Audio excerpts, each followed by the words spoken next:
एक जनी कहतड़ी का कहतड़ी कि सबसे नीक बाट सैया किसानी हो सबसे नीक बाट सैया किसानी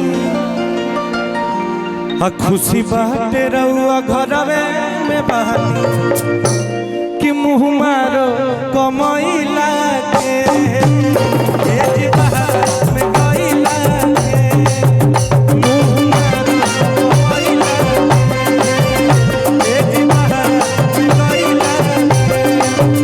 सबसे नीक बात सैया किसानी खुशी बाटे रहुआ घरवे में बहानी सबसे नीक बात सैया खुशी बाटे रहुआ घरवे में बहानी मुँह मारो कमैला के जी बहरा में गइला के मुँह मारो कमैला के जी बहरा में गइला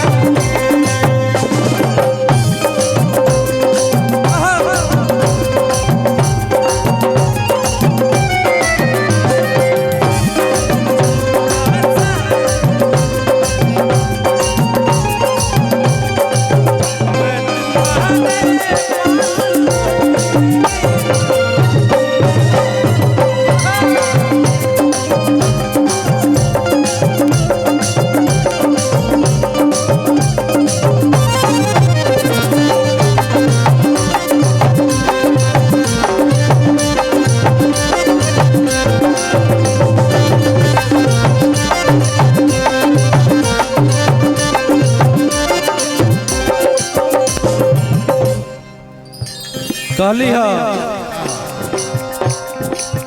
होली दिवाली संगही मनावल जाई घूम के दशहरा के मेला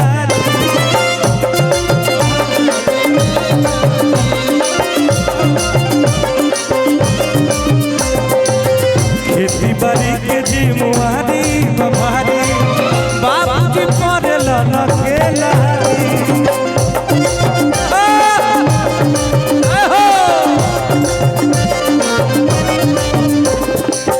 होली दिवाली अब संगही मनावल जाई घूम के दशहरा के मेला खेती बाड़ी के जिम्मेवारी बबारी बाबा भी पड़ेला अकेला सैया कलू जीवतिया के मानी हम तो आंसू के भरोसे रहना मुँह मारो कमैला के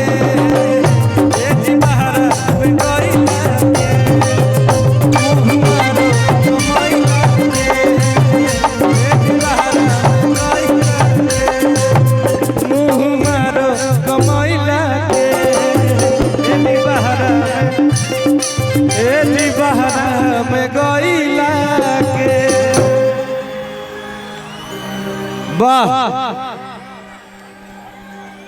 हमार भाई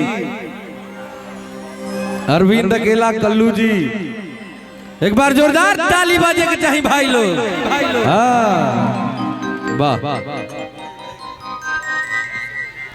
बीरू हैंडसम मेरा भाई हैंडसम रितेश सर सबसे ज्यादा क्यूट तो ये निकल रहा है रितेश सर सबसे ज्यादा क्यूट ये निकल रहा है आप हैंडसम हैं और सब ये एकदम क्यूटे पे क्यूट निकलते जा रहा है आज जितने भी हम बहुत सारे मंच पे ये बच्चा मिला आर्यन और बहुत बड़े बड़े नेताजी लोग थे बड़े बड़े गायक लोग एक्टर लोग सबके मुंह से एक हमने बात सुना कि ये लड़का भोजपुरी का भविष्य है एक बार जोरदार ताली बजना चाहिए इसके लिए हाँ आप क्या कह रहे थे भैया बताइए सर चाहते हैं कि प्रांत प्रचारक महोदय आरएसएस गोरखपुर से आए हुए हैं हम चाहते हैं कि सर को मंच पे बुला के सम्मानित सर को निकलना बुला लेता बिल्कुल बिल्कुल लोग के हाथों से थोड़ा सा एक मोमेंटो यादगार हो जाएगा प्लीज सर प्लीज हम चाहते हैं और एसके शर्मा सर और सिर्फ जिन लोगों का नाम ले रहा है वही मंच तक आएंगे विनय साई भैया और अखिलेश राय अंकल विनय साई भैया बस 5 लोग को मंच में एंट्री कराइए आशीष भैया उसके बाद रितेश सर के बाद हम गोल्डन सर को बुलाएंगे और लोगों को बुलाएंगे। और रितेश सर डुमराव महाराज बैठे हुए हैं, शिवांग विजय जी सर। सर रितेश सर डुमराव महाराज जी बैठे हुए हैं सामने, आपसे मिलना चाहेंगे आपके जाने से पहले। तो पहले हम चाहते हैं सर कि आप लोगों के हाथ प्रांत प्रचारक जी का अभी गोरखपुर महोत्सव में सर का ये हुआ था, हमने मंच माइक लो विकास, मैं चाहता हूँ विकास जी लीजिए और सबका इसके सर सबका लेके आइए। हेलो, मंच पर सभी अतिथियों का सम्मान। आर्यन बाबू के पिताजी अपने दरवाजे पे बुला करके सम्मान ये जो कर रहे हैं, मोहब्बत के प्रकष्ठा और ये संस्कार की परिपाटी का नाम है। हम सबों के अभिभावक कुछ सम्मानित भोजपुरी के फिल्म अभिनेता बड़े भाई रितेश पांडे जी के हाथों से अंग वस्त्र के साथ सम्मान हुआ और भोजपुरी के फिल्म अभिनेता सहगायक भाई अरविंद अकेला कल्लू जी उपस्थित हैं। एक बार आप सभी हाला करके स्वागत कीजिए, ताली बजा दीजिए। और हमने के गार्जीवन अखिलेश राय भैया उपस्थित बानी, भैया के सम्मान कल्लू जी के हाथ से। हाँ, अखिलेश राय भैया ये गोरखपुर गैला के बाद हम सब कलाकार के जो प्यार दिला, आर्यन बाबू के परिवार से जो आज सम्मान आपके बाटे, मोहब्बत के संस्कार सलीका के नाम बाटे, हम चाहम अखिलेश राय भैया के सम्मान भोजपुरी के फिल्म अभिनेता गायक अरविंद अकेला कल्लू जी के हाथों से हो। सौरभ भैया, अखिलेश राय भैया के सम्मान मोमेंटो और रितेश भैया भी हैं। भोजपुरी के दो अभिनेताओं अपने बड़े भाइयों का जब सम्मान कर रहे हैं तो जीवन में सबसे बड़ी उपलब्धि का दायित्व बोध है। और आप एक बार ताली बजा करके आप सब सम्मान बढ़ाएं। एसके शर्मा जी हम सबों के बीच उपस्थित हैं। प्रेम से बोलिए सियावर रामचंद्र की। एसके शर्मा जी का सम्मान रितेश भैया के हाथों से मोमेंटो और अंग वस्त्र के साथ। इसके शर्मा भैया हाँ अगवा जी,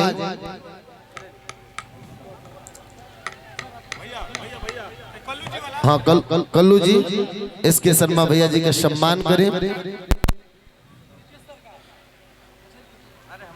हाँ हाँ रुकिए, कल्लू जी के सम्मान हो गए।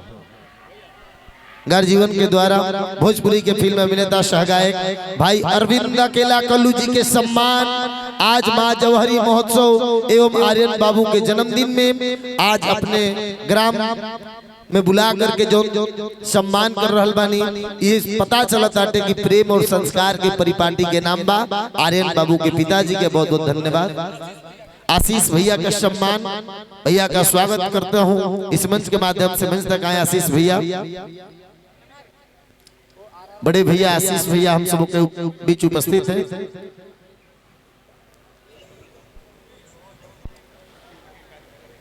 जीवन पुस्तक फट जाती है, कागज पीला हो जाता है। जीवन पुस्तक फट जाती है, कागज पीला हो जाता है। बच्चों के जीवन में झूठी बातें मत डालो, कांटों की सोहबत में रहकर फूल नुकीला हो जाता है। तो आर्यन ने जो संस्कार पा रखा है, इनके परिवार पूर्वजों का देन है, इनके बाबा का नानी का जो आशीर्वाद रहा वो सदैव बना रहे।